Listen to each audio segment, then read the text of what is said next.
Culture TJ, le podcast. Attention please. This is the last call for Amtrak Train 2162 en route to Boston South Station with intermediate stop. Je tiens à faire une précision immédiatement. Ce podcast n'a pas vocation à vous faire changer de religion.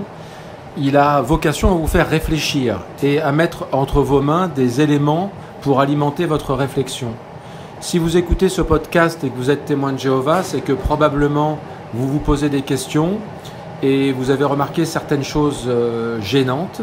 Si vous êtes intéressé par ce mouvement et que vous écoutez ce podcast, c'est que peut-être vous voulez en savoir davantage et je tiens à partager avec vous mon expérience. J'ai passé 30 ans dans ce mouvement, je le connais très très bien et je vais vous dire ce qu'il y a derrière la vitrine. Mais en aucun cas je vous envoie vers une autre religion en vous disant que l'église évangélique ou les mormons ou le catholicisme c'est mieux. Mon but c'est simplement de vous apporter des éléments de réflexion, à vous de vous faire votre propre opinion.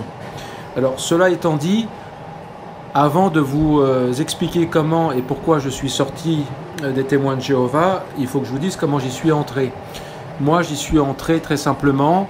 On recevait à l'époque ce qu'on appelle les périodiques, c'est-à-dire les deux revues des témoins de Jéhovah, Réveillez-vous et Tour de garde.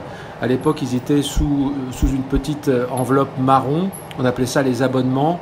Ça s'accumulait, ça s'empilait sur la table du salon parce que ma mère, la cousine de ma mère, était témoin. Et depuis très longtemps. Donc elle nous avait abonnés, un peu de force si vous voulez. Et quand les témoins passaient, on avait coutume de dire oui, on connaît, on a de la famille qui est témoin. On s'en sortait toujours comme ça. Et un jour, on a ouvert. Et moi, j'avais à l'époque 15 ans. Et quand on m'a dit est-ce que vous voulez étudier la Bible, moi j'ai dit ok. Je ne sais pas pourquoi, aujourd'hui, à l'âge de 15 ans, à un moment de la vie où on pense davantage au vélomoteur et aux filles, pourquoi j'ai accepté d'étudier la Bible. Toujours est-il que j'ai commencé moi à étudier et ma mère ne m'a suivi que 2 ans plus tard. Mon père, lui, n'était absolument pas intéressé et il l'a jamais été, même si occasionnellement il s'est joint à nous pour des rassemblements. J'ai étudié la Bible, je vais être bref parce que l'objet de ce podcast c'est ma sortie, c'est pas mon entrée. Je suis devenu proclamateur non baptisé et à l'âge de 18 ans, du jour au lendemain, j'ai arrêté. Je me souviens encore, je suis rentré, j'ai enlevé ma cravate et j'ai dit c'est terminé parce que y a déjà quelque chose qui me dérangeait dans ce culte. Moi j'ai été plutôt rebelle, je n'aimais pas ce formalisme, ces cravates, ces vestes, ces sacoches. Je pense que Jésus était beaucoup plus simple, la vie avec ses disciples était beaucoup plus simple et j'avais l'impression d'être à l'école nationale d'administration plutôt que dans un mouvement chrétien. Donc j'ai arrêté et pendant 4 ans, le temps de l'université, je ne suis allé qu'au mémorial parce que j'ai toujours eu un respect pour Jésus-Christ.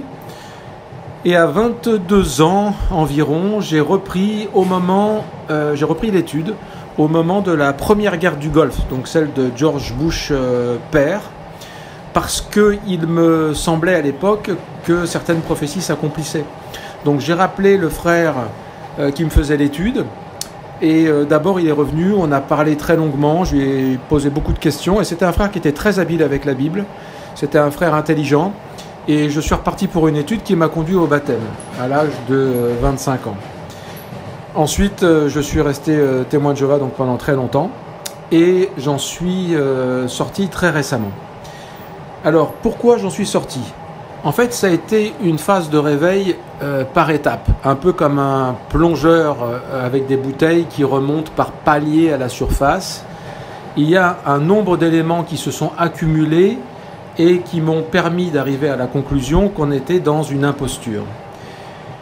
La première, c'est que j'ai toujours souhaité être en contact avec ce que les témoins de Jéhovah appellent les apostats, parce que Jésus lui-même demande à ses disciples que les gens disent-ils à mon sujet. Donc Jésus est soucieux de savoir quelle est sa réputation, et les disciples lui répondent, les gens disent que tu es un glouton, un ami des collecteurs d'impôts et des prostituées. Donc il veut savoir, et moi j'ai toujours voulu savoir ce qu'on disait sur nous, aussi pour me préparer pour avoir des arguments en prédication. Donc j'ai toujours regardé ce monde de ce que j'appellerais les anciens témoins de Jéhovah, parce que apostat, ce n'est pas une terminologie correcte dans la mesure où Paul définit l'apostat comme étant celui qui amène un autre enseignement que Jésus-Christ étant le Messie. Or, la plupart des anciens frères et sœurs qui font de l'activisme contre les témoins de Jéhovah ne sont pas devenus des gens athées pour la plupart et continuent d'avoir une profonde croyance. Donc c'est un terme fourre-tout, tiroir, qui ne correspond pas du tout à la réalité. La communauté des anciens témoins de Jéhovah est une communauté de gens déçus par le mouvement essentiellement. Et j'ai donc commencé à regarder ce que disaient ces gens et je me suis aperçu qu'il y avait des choses vraies. Par exemple, les dessins pour le moins mystérieux et étranges qu'on trouve sur beaucoup de publications des témoins de Jéhovah. Et il ne s'agit pas d'images subliminales, parce que le subliminal, c'est vraiment quelque chose qui parle à votre subconscient, à votre inconscient, mais que vous ne détectez pas. Or là, c'est parfaitement détectable. Vous prenez le livre de la Révélation, dans sa première version, le livre qu'on a étudié dans les années 90, et puis qu'on a refait, je crois, au total 3 fois, et vous regardez, par exemple, page 52, il y a le Christ avec ceux qui règnent à ses côtés dans les cieux, et vous voyez que le Christ a une main de crabe. Et qu'un autre ange à ses côtés a une main de démon, une main squelettique. Vous trouvez dans ce livre d'autres images inquiétantes avec des visages démoniaques cachés dans la main du Christ à un autre endroit. Vous avez aussi le cantique jaune, celui où il y avait des gens dessinés sur les couvertures, vous savez. Et là, vous regardez bien et en fait, il y a clairement un pénis dessiné à hauteur du cantique d'un frère de couleur. Et si vous pensez que c'est une vue de l'esprit, sachez quand même que l'organisation a fait redessiner ce cantique. Donc ils étaient parfaitement conscients qu'il y avait un problème, et ils l'ont fait redessiner, et là encore c'est très tendancieux, parce qu'ils l'ont remplacé par un personnage qui tire la langue en regardant une jeune fille de l'autre côté de la couverture. Mais moi je me disais à l'époque, j'avais vu ça, je trouvais ça déplacé et gênant, mais je mettais ça sur le compte d'un type déjanté qui était au service dessin, illustration du Bethel. Je me disais, c'est pas possible que le Collège Central approuve des dessins comme ça. Mais finalement, quand vous en savez un peu plus sur l'organisation, vous savez que tout est hyper contrôlé. Moi, j'ai un ami qui travaillait à la traduction pour le Bethel d'Italie, et il me disait que pour traduire de l'anglais à l'italien, il y avait 50 étapes de contrôle. 50 étapes de contrôle, relecture, etc. Donc j'ai quand même beaucoup de mal à croire que personne ne se soit rendu compte que Jésus avait une pince de crabe à la place de la main. Mais bon, je me disais, c'est comme les nuages, on les regarde et on peut voir une licorne, on peut voir ce qu'on veut, et quelque part c'est peut-être un peu subjectif. Donc j'essayais de me réconforter comme ça en me disant que c'était l'œuvre d'un individu isolé. Toujours est-il que ce genre de constatation, c'est un petit peu comme des banderilles qui viennent piquer le taureau dans la corrida. Le taureau continue de courir, mais il y a du sang qui coule sur son corps. Et si vous voulez, à chaque fois que j'ai fait des découvertes sur l'organisation, c'était une banderille de plus de plantée. Alors vous continuez d'avancer et de courir, mais il y a du sang qui coule. La deuxième raison pour laquelle j'ai quitté ce mouvement, c'est sa sévérité. C'est un mouvement de type paramilitaire, où l'ordre et la discipline l'emportent sur tout le reste. Et si vous êtes témoin de Jéhovah, vous savez parfaitement qu'on est très facilement réprimandé, on peut être noté, il peut y avoir des discours contre vous à la salle, vous pouvez être pointé du doigt, vous pouvez avoir mauvaise réputation. Et tout ça fait que le mouvement est pesant et que cette discipline permanente, certains s'en accommodent très bien, mais moi ce n'est pas du tout mon cas. La troisième raison pour laquelle je suis sorti, c'est la solitude. On est seul dans ce mouvement, on est seul au milieu des autres, on se donne une illusion de compagnie en se plongeant donc dans la mixité sociale de l'Assemblée, mais la vérité c'est que si vous n'êtes pas coopté par des petits groupes qui préexistent, vous serez seul, on vous dira à dimanche, à mercredi, mais ça s'arrêtera là. Et si vous êtes célibataire, c'est pire encore, parce qu'il existe cette idée reçue chez les témoins que si vous êtes célibataire, vous risquez de mettre le couple en danger. Donc si vous voulez, des familles ne vous invitent pas parce qu'on se dit que la femme, l'épouse pourrait tomber amoureuse du frère célibataire et inversement, et donc il y a un danger. Donc les célibataires sont quelque part rejetés et un peu des parias. Un autre élément qui m'a toujours choqué, c'est la forte invitation à ne pas poursuivre d'études supérieures, qui paradoxalement aboutit ensuite à des appels du Bethel pour trouver des avocats et des juristes. Donc là, c'est vraiment donner le bâton pour se faire battre. Il prêche l'ignorance quelque part, c'est-à-dire qu'on vous dit ne faites pas d'études, ne devenez pas cultivé ou intelligent, mais nettoyez des carreaux et ça ira bien comme ça. Mais ensuite, ils ont besoin de frères et sœurs qualifiés, de chirurgiens pour le CLH et autres. Donc on est ici dans une contradiction majeure. Et il y a une vidéo qui est sortie récemment, une vidéo de formation à l'école de Galade où on voit une véritable abomination, c'est-à-dire le collège des anciens qui se réunit pour radier un autre ancien dont la fille fait des études supérieures et va à l'université. Donc là, c'est l'abomination absolue. On va enlever des privilèges spirituels à un père de famille parce que sa fille a décidé de ne pas rester au niveau zéro de l'enseignement, vous voyez. D'ailleurs, je ne sais pas si vous avez remarqué, mais Dieu lui-même a choisi des gens cultivés pour rédiger sa parole. Vous avez Moïse formé à la cour de Pharaon, donc quelqu'un avec un niveau élevé et des aptitudes développées.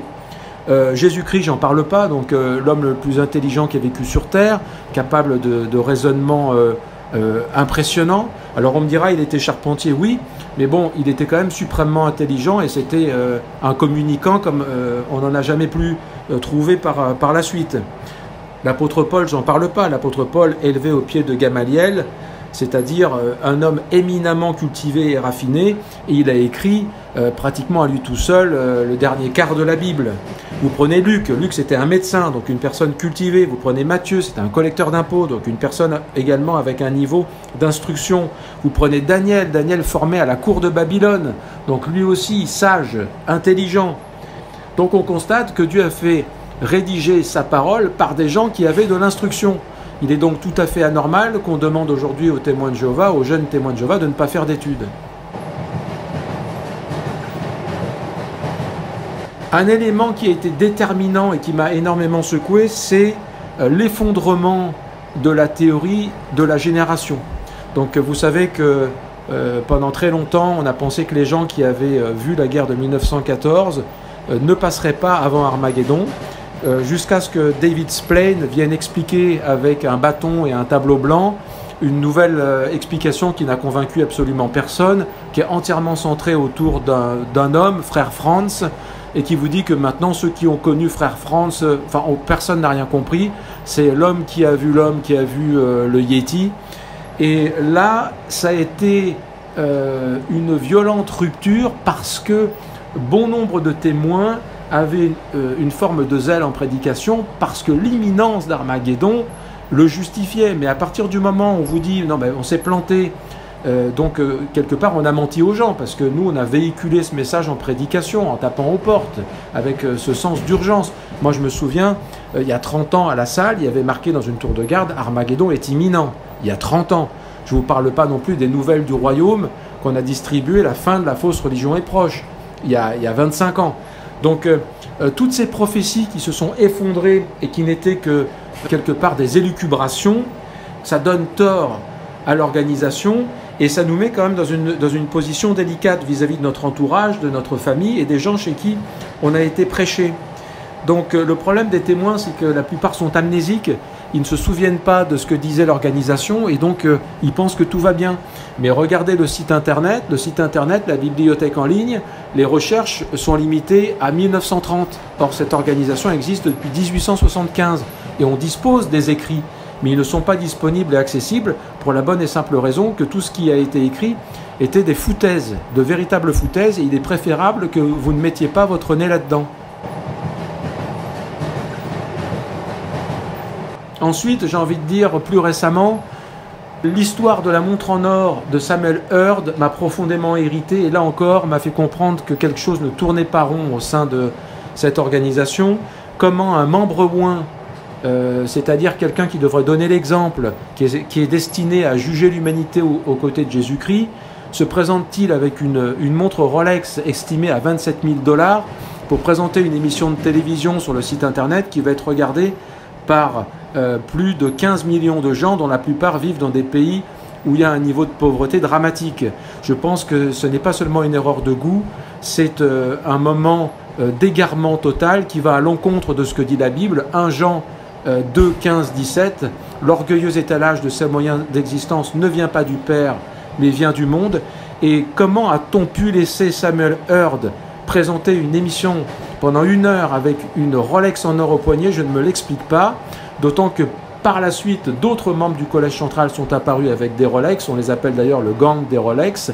On a vu Stephen Lett, on a vu Anthony Morris avec des Rolex, on a vu Mark Sanderson avec une Apple Watch. Alors, je ne prône pas la pauvreté absolue comme les franciscains, mais je pense qu'il y a des limites aux fautes de goût qui ont été largement dépassées. J'ai commencé également à me poser énormément de questions en voyant le niveau d'idolâtrie humaine qui s'est développé au sein de cette organisation lors des 10 dernières années.